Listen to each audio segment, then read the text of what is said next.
ኢትዮጵያ ይፋ ያደረገችው የረጅም ጊዜ አነስተኛ የካርበን ልቀት ስትራቴጂ መንግስት በሚቀጥሉት 30 ዓመታት ለመገንባት ያሰበውን የንጹህና አረንጓዴ ልማት ራዕይ የሚያሳይ ነው ሲሉ ምክትል ጠቅላይ ሚኒስትርና የውጭ ጉዳይ ሚኒስትሩ አቶ ደመቀ መኮንን ተናገሩ።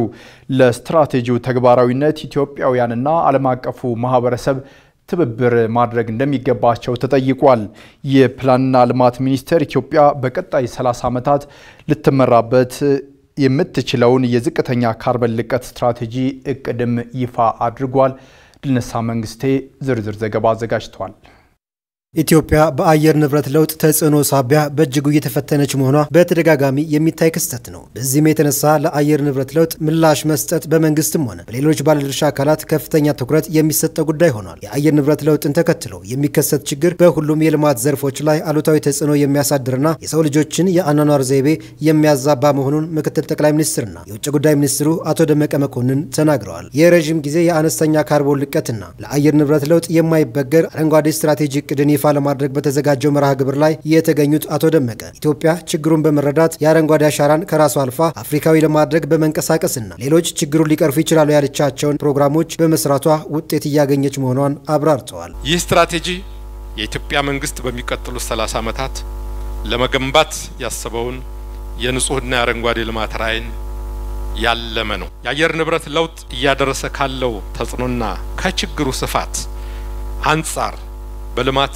እቅዳችን ውስጥ በተገቢውና በሚፈለገው ደረጃ አካተን መተግበር በጥራት እየፈጸምን ግለቱን ጠብቀን ካልቀልጠን የሀገራችን የዘላቂ ልማት ለውጥ በተሟላ እውን ሊሆን እንደማይችል ሊሰመርበት ይገባል። ኢትዮጵያ የፓሪሱን ስምምነት ጨምሮ በርካታ በተባበሩት መንግስታት አባል ሀገራት የተደረጉ እንደ 1994 እና 2017 ያሉ ስምምነቶችን ተግባራዊ ለማድረግ እየሰራች ትገኛለች።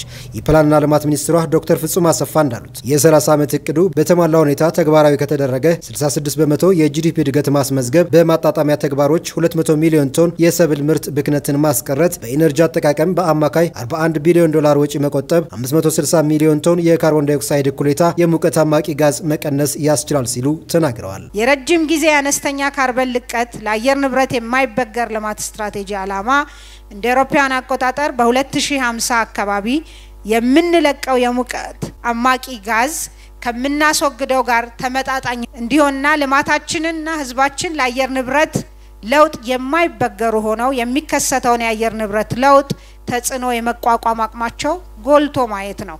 የልማት ስትራቴጂው በፕላንና ልማት ሚኒስቴር አስተባባሪነት ሁሉም ጉዳዩ በቀጥታ የሚመለከታቸው መስሪያ ቤቶችና ሌሎች ባለድርሻ አካላት በማስተባበር በጥልቀት በማሳተፍ 3 ዋና ዋና የትንታኔ ሂደቶችን በመከተል ነው። እነርሱም የሴክተሮችና የሙቀት አማቂ ጋዞች ልቀት ተግባራት ትንታኔ፣ ዘርፈ ብዙ የማክሮ ኢኮኖሚ ትንታኔና የአየር ንብረት ለውጥ ማጣጣሚያ ትንታኔ ነው። የኢትዮጵያ የኢነርጂ ምንጭና አጠቃቀም ለአየር ንብረት ለውጥ ምላሽ ከመስጠት አኳያ ታዳሽ ካልሆነ የኢነርጂ ምንጭ ወደ ታዳሽ በመቀየር ለዓለም አቀፉ ጥሪ በተሻለ ሁኔታ ምላሽ ለመስጠት የሚያስችል መሆኑን በመጠቆም አቶ ደመቀ ለስትራቴጂው የዓለም አቀፉን ማህበረሰብ ድጋፍ ጠይቀዋል። መንግስታችን የአየር ንብረት ለውጥን ጉዳይ አንዱ የልማት አጀንዳ አድርጎ አሰራር በመዘርጋት በተቀናጀ አግባብ ተግባራዊ ያደረገ ሲሆን ስትራቴጂው እንዲሳካ በተመድ እንዲሁም በሌሎች ዓለም አቀፍ መድረኮች በማስተዋወቅ የአረንጓዴ ልማታችን ሙሉ በሙሉ ተፈጻሚ እንዲሆን ድጋፍ ማሰባሰብ ያስፈልጋል።